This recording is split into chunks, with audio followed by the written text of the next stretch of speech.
ಮೂಲಭೂತ ಸೌಕರ್ಯದಿಂದ ದಲಿತ ಕಾಲೋನಿ ವಂಚಿತ.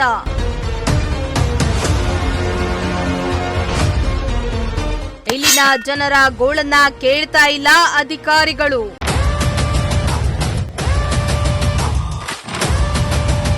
ಗಡಿ ತಾಲೂಕಾದ ಪಾವಗಡ ತಾಲೂಕಿನ ಬ್ಯಾಡನೂರು ಪಂಚಾಯಿತಿ ವ್ಯಾಪ್ತಿಗೆ ಬರುವ ಗುಂಡರ್ಲಹಳ್ಳಿ ಗ್ರಾಮದ ದಲಿತ ಕಾಲೋನಿಗೆ ಸ್ವಾತಂತ್ರ್ಯ ಬಂದು ಇಷ್ಟು ವರ್ಷ ಆದರೂ ಈವರೆಗೂ ಕನಿಷ್ಠ ಮೂಲಭೂತ ಸೌಕರ್ಯವನ್ನ ಒದಗಿಸುವಲ್ಲಿ ಅಧಿಕಾರಿಗಳು ವಿಫಲರಾಗಿದ್ದಾರೆ. ಮೂಲಭೂತ ಸೌಕರ್ಯ ಇಲ್ಲದೆ ದಲಿತ ಕೇರಿಯ ಜನರು ಪರದಾಡುವಂತಾಗಿದ್ದಾರೆ.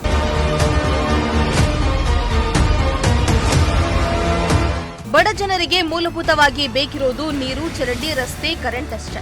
ಆದರೆ ಇಲ್ಲಿನ ಜನರಿಗೆ ಯಾವುದೇ ಮೂಲಭೂತ ಸೌಕರ್ಯವನ್ನ ಒದಗಿಸಲು ಅಧಿಕಾರಿಗಳು ವಿಫಲರಾಗಿದ್ದು, ನಮ್ಮ ಗೋಳನ್ನ ಯಾರು ಕೇಳ್ತಾ ಇಲ್ಲ ಎಂದು ಇಲ್ಲಿನ ಜನರು ಆಕ್ರೋಶವನ್ನ ಹೊರಹಾಕ್ತಿದ್ದಾರೆ.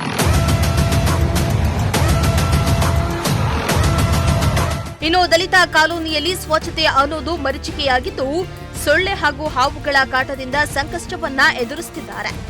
ಇತ್ತ ಈ ಕಾಲೋನಿಗೆ ಕರೆಂಟ್ ಸೌಲಭ್ಯವೂ ಇಲ್ಲವಾಗಿರುವುದರಿಂದ ರಾತ್ರಿ ವೇಳೆ ಮನೆಯಿಂದ ಆಚೆ ಬರುವುದಕ್ಕೂ ಜನರು ಭಯ ಪಡ್ತಿದ್ದಾರೆ. ಇನ್ನು ಇಷ್ಟು ವರ್ಷ ಆದರೂ ಗ್ರಾಮಕ್ಕೆ ಪಿಡಿಒ ಅಧಿಕಾರಿಗಳು ಭೇಟಿಯನ್ನ ನೀಡಿ ಸ್ಥಳೀಯರ ಸಮಸ್ಯೆಯನ್ನ ಆಲಿಸಿಲ್ಲ ಎಂದು ಸ್ಥಳೀಯರು ಆರೋಪ ಮಾಡುತ್ತಿದ್ದಾರೆ.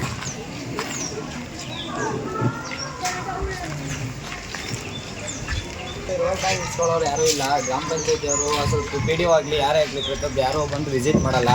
ಅಲ್ಲೆಲ್ಲ ಬಾತ್ರೂಮ್ ಮಾಡ್ತಾರೆ, ಆ ನೀರೆಲ್ಲ ಹಿಂಗೆ ಬರುತ್ತೆ, ಮನೆಯೊಳಗಡೆ ಎಲ್ಲ ಬರುತ್ತೆ. ನಾವು ಹೆಂಗೆ ಸರ್ ಊಟ ಮಾಡೋದು? ಸ್ವಲ್ಪ ಏನಾದರೂ ಸ್ವಲ್ಪ ಹೆಚ್ಚು ಕಮ್ಮಿ ಆದರೆ ಮಕ್ಕಳಿಗೆ ಸೊಳ್ಳೆ ಪಳ್ಳೆ ಎಲ್ಲ ಇರ್ತವೆ ನೋಡ್ರಿ. ಚರಂಡಿನೇ ಕ್ಲೀನ್ ಮಾಡಿಲ್ಲ.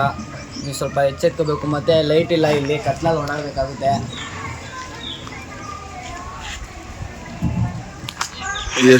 ಎಷ್ಟು ವರ್ಷ ಆಗಿದೆ ಲೈಟ್ ಹಾಕಿದ್ದು? ಸರ್ ಇದು 5 ವರ್ಷ ಆಗಿತ್ತು. ಅವರು ಇವಾಗ ಅದು ಕೆಟ್ಟೋಗ್ಬಿಟ್ಟು ಆಗಲೇ ನೀರು ಒಂದು 6 ತಿಂಗಳಾಗುತ್ತೆ. 6 ತಿಂಗಳಿಂದ ಎಲ್ಲ ಕತ್ಲಲ್ಲಿ ಓಡಾಡ್ತವ್ರೆ. ಒಟ್ಟಲ್ಲಿ ಕಾಲೋನಿನ ಸಂಪೂರ್ಣವಾಗಿ ನಿರ್ಲಕ್ಷ್ಯ ತಲೆಗೆ ಹಾಕೊಳ್ಳಲ್ಲ ಸರ್. ಕಾಲೋನಿ ಅಂದ್ರೆ ಏನೋ ಒಂಥರ ಅಂತ ನೋಡ್ತಾರೆ. ಕಾಲೋನಿ ನೋಡಿ ಅದೆಲ್ಲ ಅಲ್ಲಿ ಬಾತ್ರೂಮ್ ಮಾಡೋ ನೀರೆಲ್ಲ ಹಿಂಗೆ ಬರುತ್ತೆ. ಇಲ್ಲೆಲ್ಲ ಮಕ್ಕಳೆಲ್ಲ ಇರ್ತಾರೆ, ಅವ್ರು ಹೆಂಗೆ ಊಟ ಮಾಡ್ತಾರೆ? ಅವ್ರಿಗೇನಾದರೂ ಹೆಚ್ಚು ಕಮ್ಮಿ ಆಗುತ್ತೆ. ಸ್ವಲ್ಪ ನೀವು ಗ್ರಾಮ ಪಂಚಾಯತಿಯವರು ಇದನ್ನ ಎಚ್ಚೆತ್ಕೋಬೇಕಂತ ನಿಮ್ಮ ಕಾಲೋನಿ ಪರವಾಗಿ ನಾನು ಹೇಳ್ತೀನಿ ಸರ್. ಇಲ್ಲ, ನಾವು ಟೆಂಪ್ರವರಿ ತಗೊಂಡಿದ್ದೀವಿ. ಅವ್ರಿಗೆ ತಿಂಗಳ ಸಂಬಳ ಕೊಡಕ್ಕೆ ಅಲ್ಲಿ ಟ್ಯಾಕ್ಸ್ ಕಟ್ತಾ ಇಲ್ಲ ಅಂತ ಅವ್ರಂತಾರೆ. ಅವ್ರು ಕೆಲಸ ಮಾಡಕ್ಕೆ ನಿರ್ಲಕ್ಷ್ಯ ಮಾಡ್ತಾರೆ. ಹಾಗಾಗಿ ಸಂಬಳ ಮಾಡಿಸಿದ್ವಿ. ಮೊನ್ನೆ ಮಳೆ ಬಂದಾಗೆಲ್ಲ ಲಾಕ್ ಆಗಿದೆ, ಡೌನ್ ಇದು ಡೌನ್ ಪಾಯಿಂಟ್ ಇದು ಊರಿಗೆ. ಆ ಊರೆಲ್ಲ ಕಾಲೋನಿನೇ ಸಮಸ್ಯೆ. ಕಾಲೋನಿ ಸರ್ ಅದೊಂದು ಸಮಸ್ಯೆ ಇದೆ. ಅಲ್ಲೇ ಇವರು ಮಾಜಿ ಅಧ್ಯಕ್ಷರು ಇರ್ಬೇಕಿಲ್ಲ.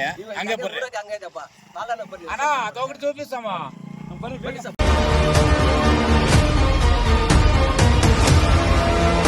ಇನ್ನಾದರೂ ಗ್ರಾಮ ಪಂಚಾಯಿತಿ ಅಧಿಕಾರಿಗಳು ಎಚ್ಚೆತ್ತು ಕೂಡಲೇ ದಲಿತ ಕಾಲೋನಿಗೆ ಮೂಲಭೂತ ಸೌಕರ್ಯವನ್ನ ಒದಗಿಸಿ ಇಲ್ಲಿನ ಜನರನ್ನ ರಕ್ಷಣೆ ಮಾಡಬೇಕಾಗಿದೆ. ಇಬ್ರಾನುಲ್ಲಾ, ಪ್ರಜಾಶಕ್ತಿ ಟಿವಿ, ಪಾವಗಡ.